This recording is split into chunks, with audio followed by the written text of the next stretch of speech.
Save किया था ना? मैं सिर्फ इसलिए गया था क्योंकि उसने मुझे कॉल किया, that's it. But listen तो. Save it for someone else.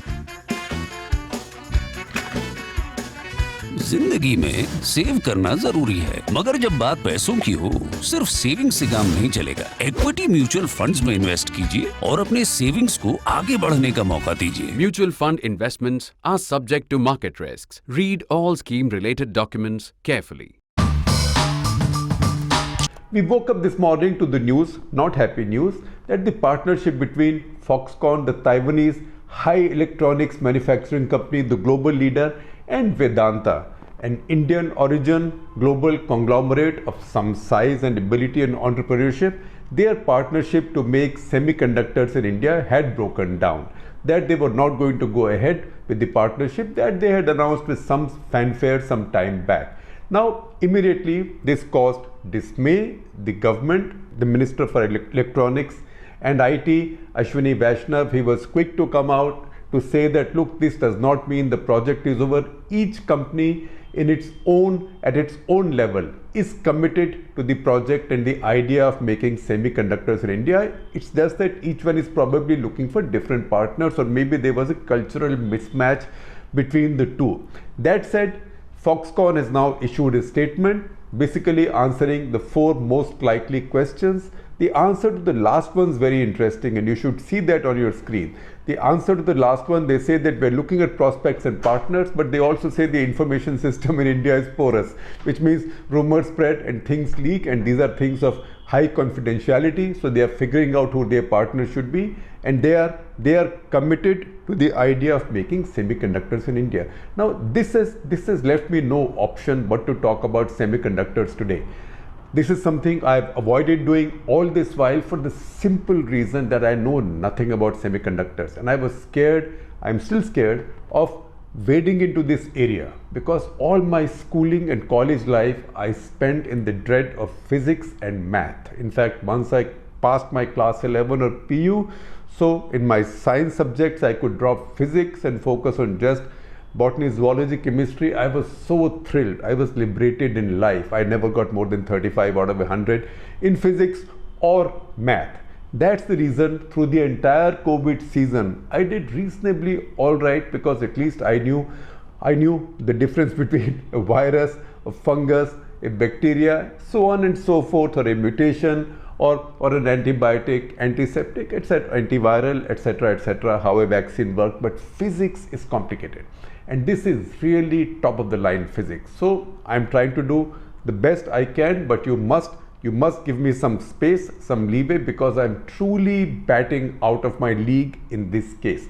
Now I will talk a little bit about semiconductors, and I will also refer to you some links that you can use if you want to understand a bit more on these subjects. In fact, if you go to the description with this episode of Cut The Clutter, you will find a bunch of links there where you have experts explaining what semiconductors are, how do they work, how is one semiconductor better than the other, what is the race about right now. So all of that stuff is there. I will tell you the basics, and I will also tell you about the challenges that India has had in making semiconductors, why India does not make any semiconductors, despite the fact that India is a semiconductor powerhouse globally. Now that's a contradiction. I know that I've got you interested by saying this to you, and I will explain to you what that means. I will also tell you about one particular story that I chanced upon while reading up on semiconductors, that a particular story of how India tried to jump into the semiconductor race very early on, as early as in 1983, and that is something, that's an effort that did go some distance and then was cut short cruelly. How it was cut short is a dramatic story, and I can tell you, and I can confess to you that because I was a very active reporter at that time, maybe at that point I was doing something else, or maybe at that time we never figured that it was such a significant story. But when I look back now, I can see that something happened on February 7, 1989, which killed India's dreams of having semiconductor plants or becoming a semiconductor power in its own right. That we'll talk about as we go along. Now, first of all, what are semiconductors? So my dumb question, why are semiconductors better than conductors, right? That's because conductors conduct everything. If you connect a source of electricity with a copper wire with the bulb comes on. You do it, maybe put a bottle in the middle, the bulb will not come on because the bottle is a poor conductor. In fact, a glass bottle is a non-conductor, right? At the same time, you have substances which are not quite insulators as say glass or maybe rubber, but also not such good conductors as say copper and aluminium. Silicon is one of them. Now silicon, because silicon is a bit of this and a bit of that, it conducts a little, it's a semiconductor. That silicon then enables you to put other stuff on it. I am now oversimplifying it like hell.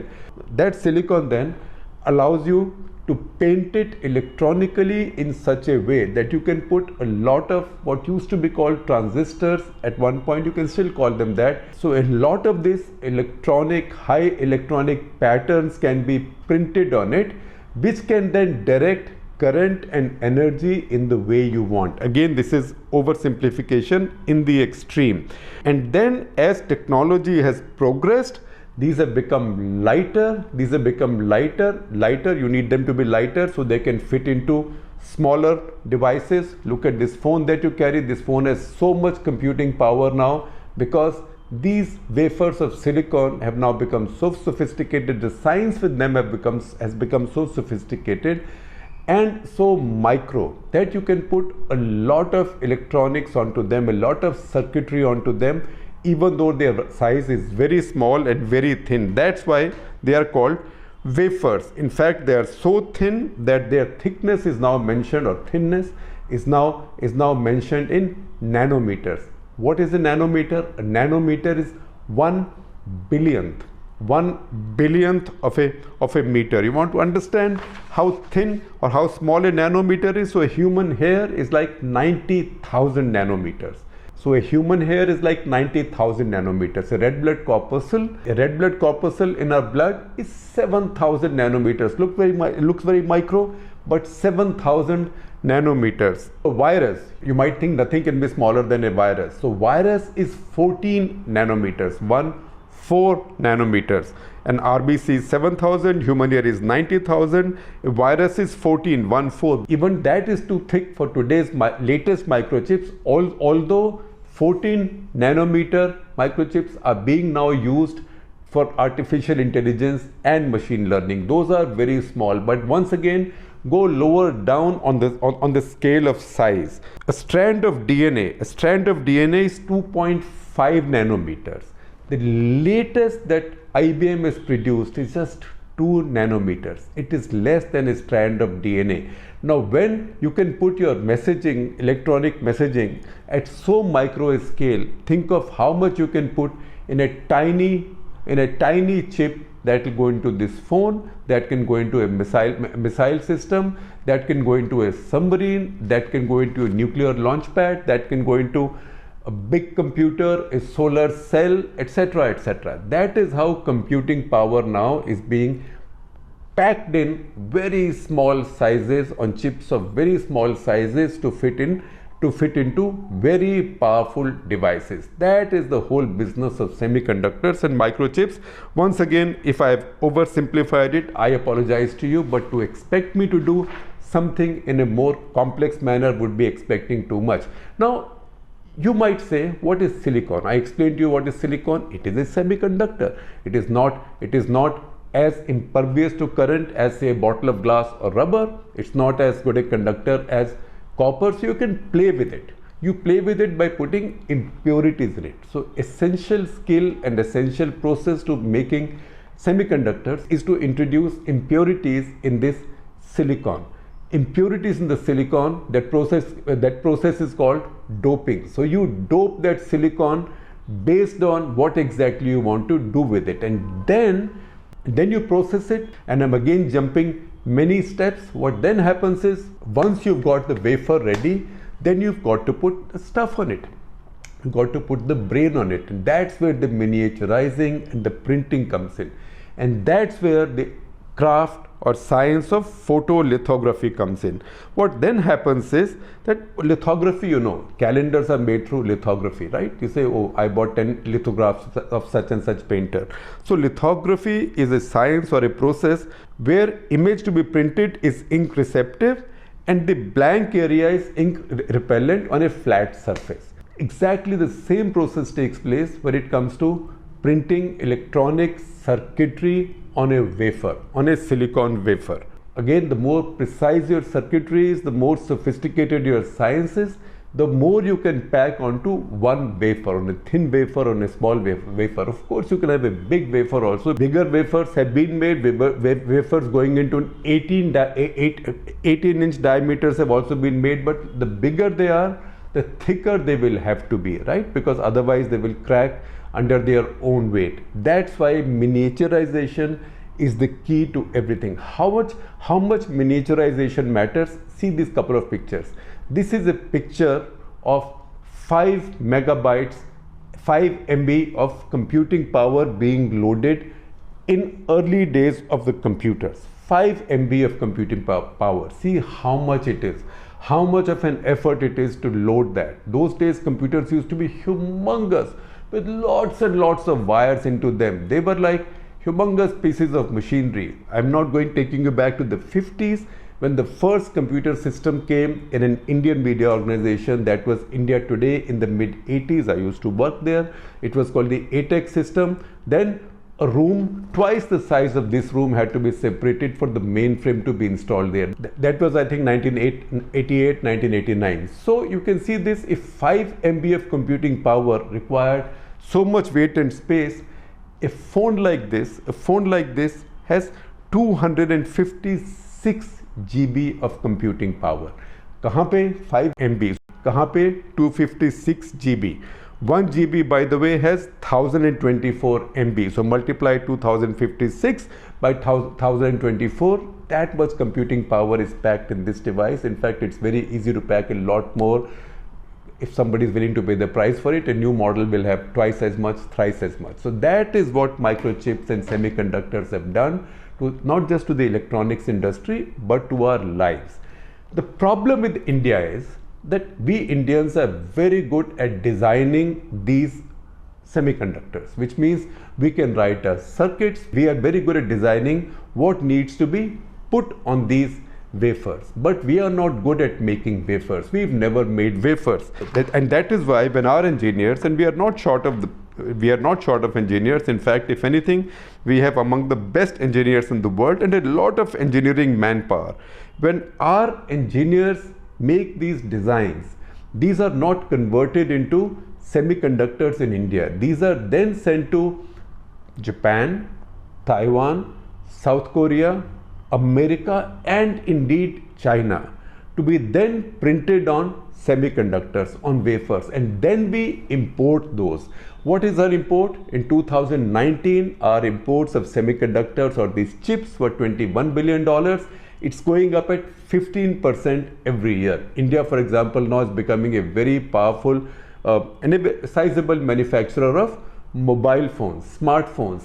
All of those smartphones, all the automobiles we manufacture, we are also a major automobile manufacturing power. All of those require these chips, and all of these have to be imported. It's a big burden. It's also a shame that while we are so good at designing these, we are not good at all in manufacturing these. So once again, because it's an entirely new universe for me also, and engineers amongst you, please forgive me if I get something wrong, or if it sounds like I am saying something too obvious, because most of us are not engineers, right? In any case, many of us were not particularly smart at physics or math. So couple more terms or couple more bits of semiconductor glossary I need to mention to you as we go along. So companies that only design, the companies that only design semiconductors, these could be a lot of companies in India.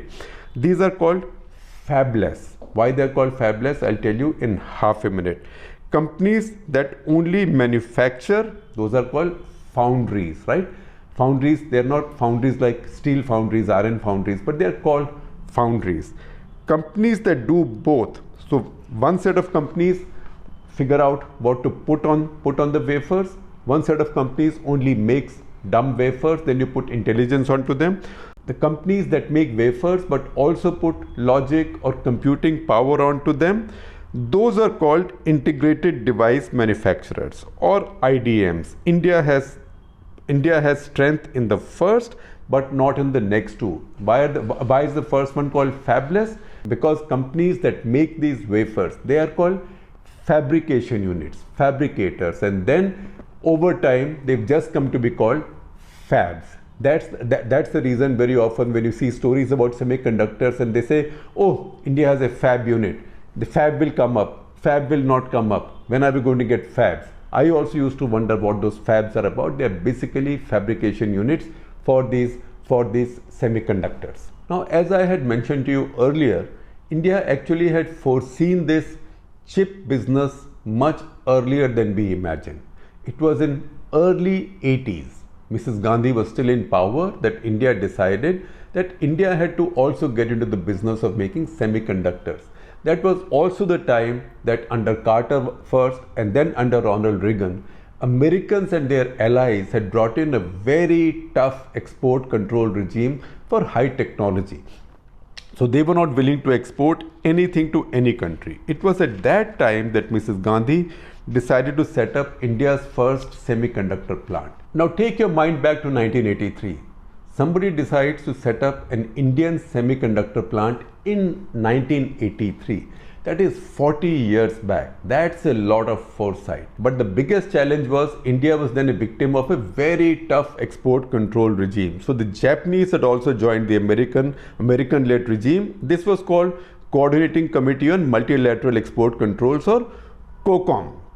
Yet Mrs. Gandhi decided, her electronics secretary and her scientific advisor then was Ashok Parthasarathi, who was the electronics czar of India for many years. So under his leadership, she decided to set up a company called Semiconductors Complex Limited in 1983, 40 years back, only to make semiconductors. There was some discussion over where to locate it. Chennai, or Madras as it was called at that point, was considered to be much more suitable location, but this is the time when Punjab had all this trouble. Gyani Zail Singh was president of India. He also wanted help in Punjab by locating some more industry there, creating jobs there. So Mrs. Gandhi decided to locate this unit in Mohali. Mohali was then coming up as an industrial hub. As it turned out, it probably wasn't the best choice, because if you read a book that I would recommend to you, it's a book called Midnight's Machines, published in 2019, written by Arun Mohan Sukumar, who was one of my young colleagues in the Indian Express, then went out to do other stuff and wrote this brilliant book for which he got the Ramnath Goenka award as well. That book tells us, also explains as to why this wasn't the best choice, because Chennai or Madras at that point also had a much greater and much more readily available supply of math and engineering human resources, which Punjab at that point did not. Nevertheless, this unit was set up there. It started functioning, and we know more of the story from a very concise podcast by a man called John Y, Jon, John Y. So thank you, John. John Y runs this podcast, brilliant podcast called Asianometry.com out of Taipei in Taiwan. And he tells us, look, India was always a big power in designing these chips, but India never made them. In 1960s, he said, Fairchild, the Canadian company, it tried to set up a semiconductor unit in India, but got scared off by Indian bureaucracy. Because you know what? Indian bureaucracy, particularly Indian bureaucracy in the 60s, did not particularly welcome foreign investment. There was a great deal of wariness and suspicion of foreign investment. So instead of coming to India, they got scared off with India. They located their plants. They wanted plants in Asia, so they went to Malaysia and the Philippines instead. But in Mohali by 1984, Mrs. Gandhi decided to locate Semiconductors Complex Limited in Mohali. By 1984, it was functional, or parts of it were functional. It was also the area in which a couple of other Punjab government electronics companies were located. So Panwire, for example, Punjab Wireless, it was called Panwire, or Punjab Communications, or PCL. They also made very good recruitment from IITs and Indian Institute of Science, etc. That's what John Y tells us. He also tells us that any semiconductor plant or semiconductor business or enterprise needs four things. Financial capital, it consumes a lot of money. Number two, human capital. It needs a lot of very skilled people. Number three, government to provide infrastructure. And fourth, manufacturing technology. So first three were available in plenty because Mrs. Gandhi and the government then had really put its weight behind the project. Manufacturing technology was the problem, and India went searching for it. Most countries said no, most Western countries said no. Even the Japanese were hesitant to give India anything because, as I mentioned to you, they were already signatories to the American-led Coordinating Committee on Multilateral Export Controls, or COCOM. But India still tried to do a few things and succeeded in reaching the 5 micron level in the first phase. So 5 micron level in the first phase, they did some more stuff. Then they got to 0.8 micron level. 0.8 micron level would be called 800 nanometers. I told you that the latest that IBM has produced, the smallest right now, is 2 nanometers. So India got to 800 nanometers, which John says took India to a level where they were one generation behind the cutting edge at that point, and it was possible that India would be able to cover that distance maybe in the next 10 years, because that's how long it takes. But it was a very good beginning, and then something happened. I told you earlier on that something happened on 7th of February 1989 to devastate India's dream. The SCL unit, the Semiconductors Complex Limited unit in Mohali, caught fire. It caught a most destructive fire. It was completely destroyed. It was destroyed so thoroughly, and a semiconductor unit, when it catches fire, also releases a lot of noxious gases and then sets you back by many years. So it cost a lot more money. It was only in 1997, after 8 years, that the plant was revived.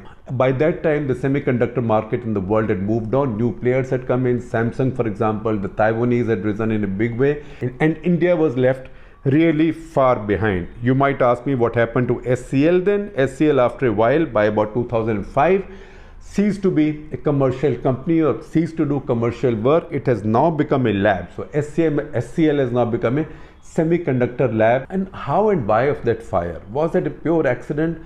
A lot of these semiconductor plants have fire accidents because these are processes which are fire prone. At the same time, this was 1989.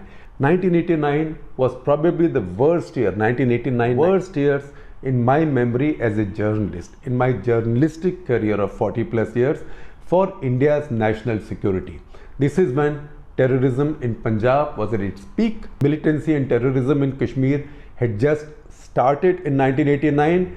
This is when our relationship with Pakistan had really gone for a toss, and the Western world was also hostile to India, at least to the extent of technology denial. It was in that period that this marvelous unit, this really invaluable unit, caught fire. So there were rumors at that time that maybe this was sabotage, maybe this was deliberately done. Also because SCL was doing a lot of stuff for the Defense Ministry, for India's armed forces, also for the missile program, also for Department of Space, but nothing eventually got proven. In fact, if you start researching on it, you find very little detail on it. So as we speak, we have also assigned a team of reporters from ThePrint to try and figure out what had happened at that point, at least do some archival research and talk to people who might have been involved in that plant. So I thought, just when we were talking about semiconductors, ruining the fact that one big plan, the Foxconn-Vedanta plan, had come unstuck right now,